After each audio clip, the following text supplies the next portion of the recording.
नमस्कार, आप देख रहे हैं स्वराज पोस्ट। मैं हूँ रचा भिलारी। राजनीति की दुनिया में कहा जाता है यहाँ स्थायी कुछ नहीं होता, न दोस्ती और न दुश्मनी। और इसका सबसे बड़ा सबूत है बिहार की राजनीति के वो दो चेहरे, आनंद मोहन और पप्पू यादव। कभी जाति, वोट और सत्ता की लड़ाई में ये दोनों आमने सामने खड़े थे। सड़क से लेकर संसद तक इनकी टकराहट चर्चे में रही। लेकिन अब वही दो धुरंधर, जिन्हें कभी एक दूसरे का सबसे बड़ा दुश्मन माना जाता था, आज दोस्त बन चुके हैं। दोनों को बाहुबली कहा जाता है, लेकिन अगर उनकी माने तो वो खुद को बाहुबली नहीं बल्कि सच बोलने वाला विद्रोही कहते हैं। और सच ये भी है कि इनके नाम से अदालत की कई फाइलों में कई आपराधिक मामले दर्ज हैं। जेल के सलाखे के पीछे भी दोनों दिन काटे और जेल में किताबें तक लिख डाली। दोनों पर कानून के शिकंजे कसे, जेल गए, वहां किताबें लिखी। समर्थकों की नजरों में ये कभी रॉबिन हुड रहे और विरोधियों की माने तो कानून की किताबों में दर्ज अपराधों और खौफ की सियासत का दूसरा नाम रहे। अब आपको एक किस्सा सुनाते हैं। ये कहानी 1996 की है। आनंद मोहन उस वक्त नीतीश कुमार की समता पार्टी से सांसद थे और पप्पू यादव समाजवादी पार्टी के टिकट पर। लोकसभा में बहस चल रही थी। जॉर्ज फर्नांडिस बोल रहे थे। सदन में जॉर्ज फर्नांडिस अपनी बात रख रहे थे कि अचानक शोर शराबा शुरू हो गया। इसी बीच पप्पू यादव ने अध्यक्ष की ओर देखते हुए एक तीखा शब्द इस्तेमाल किया। आनंद मोहन सुनते ही भड़क उठे। उन्होंने कहा, एक सांसद को गुंडा कहना 11 लाख मतदाताओं का अपमान है। इसके बाद हंगामा इतना बढ़ गया कि शब्द शोर में दब गए, लेकिन माइक से आई एक धीमी आवाज ने सबको चौंका दिया। गुंडा कौन है ये सबको पता है। संसद की गरिमा को हिला देने वाली ये लड़ाई दोनों की अदावत की झलक थी। आनंद मोहन का राजनीतिक सफर शुरू हुआ 1974 के छात्र आंदोलन से।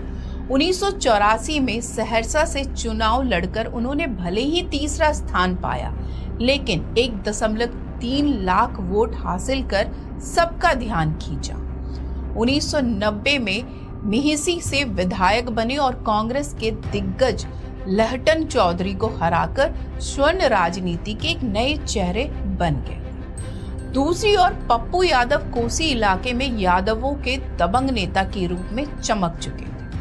1990 में जब जनता दल ने उन्हें टिकट नहीं दिया तो बगावत कर निर्दलीय सिंहेश्वर से मैदान में उतरे और चुनाव जीत गए। ये उनकी पहचान बनी। लालू यादव के मर्जी के खिलाफ भी जनता उनके साथ खड़ी थी। ये वही चुनाव था जिसने यादव बनाम राजपूत की लड़ाई को और गहरा कर दिया। 1990 में जब मंडल आयोग लागू हुआ तो बिहार जातीय टकराव का मैदान बन गया। स्वर्ण आरक्षण के खिलाफ सड़कों पर उतर आए थे। वहीं पिछड़े वर्ग लालू यादव के नेतृत्व में आरक्षण के समर्थन में डट गए। पिछड़े बनाम अगड़े की लड़ाई हर गांव तक फैल चुकी थी। इस दौर में पप्पू यादव पिछड़े के नेता बनकर उभरे और आनंद मोहन स्वर्णों के मोर्चे पर खड़े हो गए। 10 सितंबर का भारत बंद, हिसुआ की हिंसा, गोलीबारी और मौतें। बिहार उस वक्त बारूद के ढेर पर बैठा था। हिसुआ बाजार रण क्षेत्र बन गया, कई लोग मारे गए। लालू सरकार ने दंडात्मक कर तक लागू कर दिया। आनंद मोहन उस आंदोलन का समर्थन कर रहे थे, जबकि पप्पू यादव लालू के भरोसेमंद सिपाही बन चुके थे। और इस तनाव में इन दोनों नेताओं की दुश्मनी और गहरी होती चली गई। 1991 आया और बिहार की राजनीति में एक और मोड़ और निर्णायक चुनाव रहा मधेपुरा का। जनता दल ने यहां से शरद यादव को उम्मीदवार बनाया। आनंद मोहन समाजवादी जनता पार्टी से मैदान में थे, लेकिन बाजी पलटी पप्पू यादव की वजह से।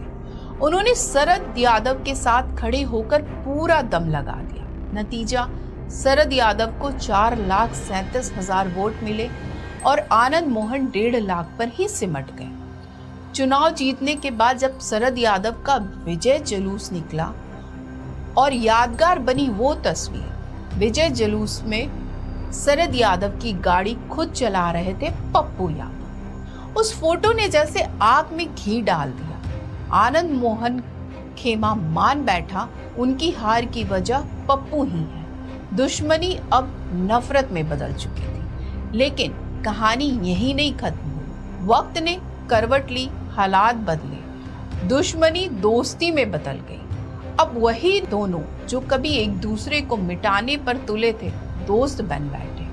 आपको बता दें, इस दोस्ती में पुल का काम किया चेतन आनंद की सगाई ने। इसी मौके पर पुरानी दुश्मनी की दीवार ढही और तस्वीरें दोस्ती की नई कहानी सुनाने लगी। कभी सड़क से संसद तक भिड़ने वाले पप्पू यादव और आनंद मोहन आज एक ही मंच पर साथ नजर आते हैं। उनकी राजनीति अब एक नए दौर में दाखिल हो चुकी है। तो ये है बिहार की राजनीति का वो किस्सा जहां कभी तलवारें खींची रहती थी, जातीय आग में राजनीति सुलगती थी, संसद में टकराव होता था। आज वही नेता साथ बैठकर मुस्कुरा रहे हैं। यानी राजनीति में सच वही है, यहाँ ना कोई स्थायी दुश्मन होता है, ना स्थायी दोस्त।